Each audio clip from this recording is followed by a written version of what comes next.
apa namanya blackout. Tadi saya lupa menjelaskan. Apakah si blackout itu? Ada beberapa macam penyebab. Tapi yang pernah saya alami adalah itu jam 12 malam. Jam 12 malam. Blackout, saya sedang istirahat di lantai 3. Maksudnya lantai 3 itu karena tempatnya tidurnya adalah begini-begini, saya yang nomor 3. Saya langsung lompat. Saat itu posisinya adalah, andai kata ini depan, haluan, ini buritan, maka pada saat blackout itu berarti tidak ada tegangan. Sama sekali nggak ada tegangan, semua mati. Dan hanya lampu emergensi yang menyala di dalamnya. Posisinya adalah yang belakang ini langsung turun. Ini kurang lebih 45 derajat, bisa lebih. Langsung wood begini. Tidak sampai dengan 10 detik, itu sampai dengan 90 meter. Sehingga bisa membayangkan, bapak-bapak, ibu semua bisa membayangkan bagaimana posisi blackout saat itu. Padahal kita periskop depth. Ya. Kenapa saat itu? Kemudian saat itu karena maaf, bahasan saat itu masih ada bahasa Jerman, sehingga komandan kapal KKM itu memerintahkan Aleman Voraus. Apa Aleman Voraus? Kita semuanya berangkat ke depan. Tapi karena 45 derajat ini, maka kita merangkak. Di lorong itu kita merangkak. Ini mohon maaf, ini saya masih merinding semua karena saya mengalaminya. Merangkak, megang itu, pintu-pintu itu sampai ke depan. Yang dilaksanakan oleh KKM adalah menghembus tangki pemberat pokok ini sama tangki tahan tekan. Sehingga kapalnya bergerak naik. Apa masalahnya? Ada satu fuse yang putus. Padahal kita nggak tahu fuse itu di mana. Tapi karena kecanggihan KKM kami saat itu, pada saat itu, sekarang Laksamana Muda Purnawirawan, Mas Suri SH, langsung bisa ketahuan, langsung bisa diperbaiki. Alhamdulillah saat itu. Jadi itulah situasinya kalau blackout masuk ke dalam. Nah sekarang ini, kalau kita kena internal wave,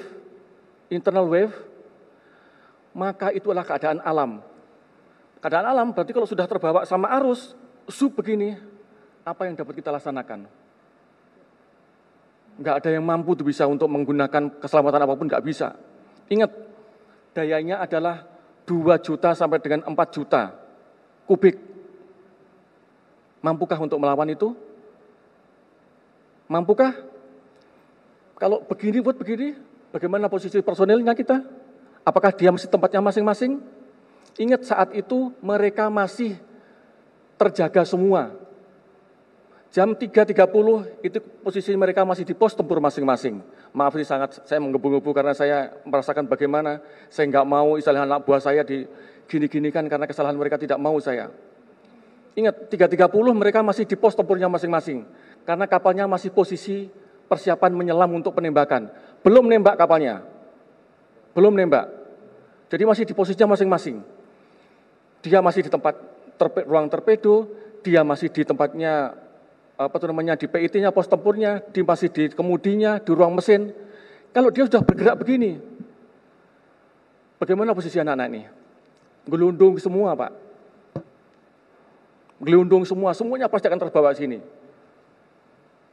Cepatkah untuk bisa melaksanakan? Saat itu kalau mesin dia menghembus TPP atau menghembus tangki tahan tekan, sampai seberapa kuat untuk menahan internal solitary wave ini yang diakibatkan segitu besarnya.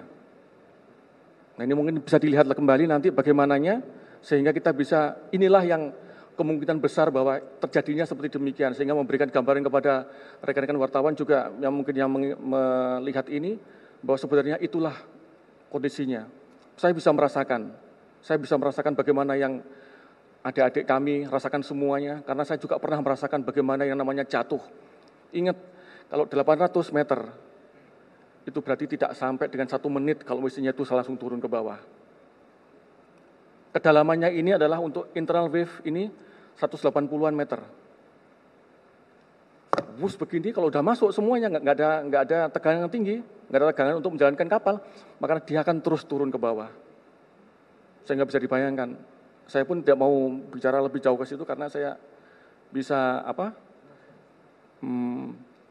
bisa merasakan bagaimana suffernya mereka merasakan itu. Ya, kita nggak mudah untuk mengawaki itu, nggak mudah. Mungkin yang nggak pernah merasakan mungkin gampang untuk ngomong. Tapi kami yang pernah sudah merasakan dan pernah merasakan bagaimana jatuhnya kapal. Bahkan kami latihan untuk kapal 209 1400 di Korea ini pun kami latihan sampai begini-begini. Kami tahu bagaimana untuk melatihkan itu. Jadi tambahan saya demikian. Maaf saya karena mau terbawa perasaan. Saya nggak mengada-ada, memang inilah kenyataan yang sebenarnya. Terima kasih. Oke ya, dari TVN ya.